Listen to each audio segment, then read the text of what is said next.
கடலூரில் கைது செய்யப்பட்ட 2 கிளி ஜோசியர்கள் விடுவிக்கப்பட்டிருக்கக்கூடிய அண்மை செய்தியை பார்த்துக் கொண்டிருக்கிறோம். கிளி ஜோசியர்கள் தற்போது விடுவிக்கப்பட்டிருக்கக்கூடிய அண்மை செய்தி வெளியாகியிருக்கிறது.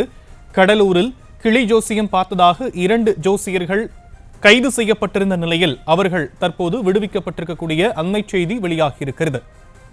கடலூர் பாமக வேட்பாளர் தங்கர் பச்சானுக்கு ஜோசியம் பார்த்த கிளி ஜோசியர்கள் 2 கைது செய்யப்பட்டிருந்த நிலையில் அவர்கள் தற்போது விடுவிக்கப்பட்டிருக்கக்கூடிய அந்த அண்மை செய்தியை பார்த்துக் கொண்டிருக்கிறோம். கூடுதல் விவரங்களை நம்முடைய செய்தியாளர் ராஜேஷ் வழங்க நாம் கேட்கலாம். ராஜேஷ், முழு விவரங்கள்.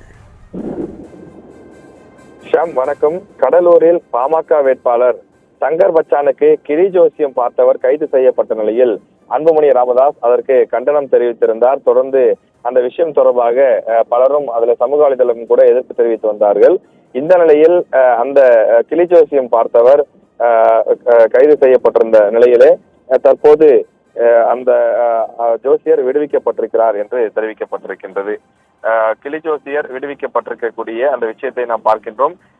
தங்கர் பச்சானுக்கு 2 பேர், செல்வராஜ் உள்ளிட்ட 2 பேர் கிளி ஜோசியம் பார்த்திருக்கிறார்கள். வயதானவர்கள், அவர்கள் முதியவர்கள் என்ற காரணத்தினாலே விடுவிக்கப்படுவதாக தெரிவிக்கப்பட்டிருக்கின்றது.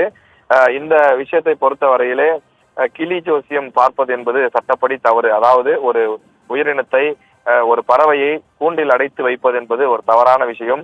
அது மட்டும் இல்லாமல் அந்த கிளி மூலமாக ஜோசியம் பார்ப்பது என்பதெல்லாம் தடை செய்யப்பட்ட ஒரு விஷயம். அதை ஈடுபட்ட காரணத்தினால்தான் நாங்கள் கைது செய்தோம் என்று அதிகாரிகள் தரப்பில் விளக்கமாக தெரிவிக்கப்பட்டிருந்தது. இந்த நிலையிலே கடலூர் தென்னம்பாக்கம் பகுதியிலே 2 நாட்களுக்கு முன்பு பிரச்சாரத்தில் ஈடுபட்டிருந்த தங்கர் பச்சான் கிளி ஜோசியம் பார்த்தார். அப்போது அவர் வெற்றி பெறுவார் என கிளி சீட்டி எடுத்து கொடுத்திருந்தது. எனவே அந்த வீடியோ என்பது சமூக வலைதளங்களிலே வைரலாகி வந்த நிலையிலே கிளி ஜோசியம் பார்க்கப்பட்டது என்ற அடிப்படையில் முதியவர்கள் அந்த ஜோசியம் பார்த்த 2 பேரும் கைது செய்யப்பட்டிருந்தார்கள். அவர்கள் அந்த கடும் எதிர்ப்பின் காரணமாக தற்போது விடுதலை செய்யப்பட்டிருக்கிறார்கள். கிளியை கூண்டில் அடைத்து வைத்து ஜோசியம் பார்ப்பது சட்டப்படி குற்றம் என வனத்துறை அதிகாரிகள் தெரிவித்திருந்தனர். இந்த வழக்கில் கைது செய்யப்பட்ட ஜோசியர்கள் வயது மூப்பின் காரணமாக அந்த 2 பேரையுமே எச்சரிக்கை செய்து தற்போது வனத்துறை அதிகாரிகள் விடுதலை செய்திருக்கிறார்கள். இனி இது போன்று கிளியை அடைத்து வைத்து இது போன்றெல்லாம் ஜோசியம் எல்லாம் பார்க்க கூடாது, அது சட்டப்படி தவறு என்ற அறிவுரையையும் அந்த வனத்துறை அதிகாரிகள் செய்திருக்கிறார்கள். கிளி ஜோசியர்களான சீனிவாசன் மற்றும் செல்வராஜ் ஆகிய 2 பேரையும் வனத்துறை தற்போது விடுதலை செய்துள்ளது. விரிவான விவரங்களுக்கு நன்றி ராஜேஷ்.